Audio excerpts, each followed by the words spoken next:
Добрый день, уважаемые гости! Мы рады вас приветствовать на территории Нижнеошминского сельского поселения.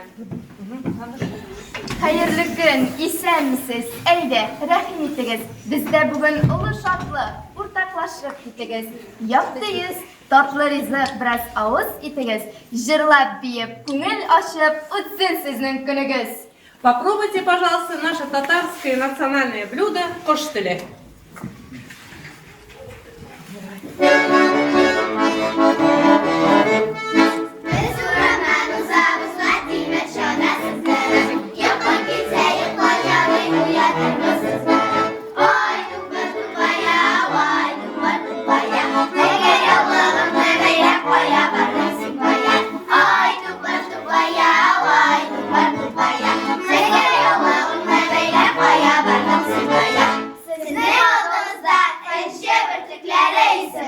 Folklor ansambl шығыш жасай.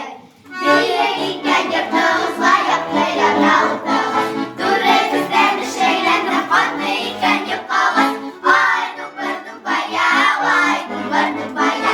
Қызыл яулығымды бейлеп қоя бардым сипая. Ай, дұпыр-дұпая, ай, дұпыр-дұпая. Қызыл яулығымды бейлеп қоя бардым сипая.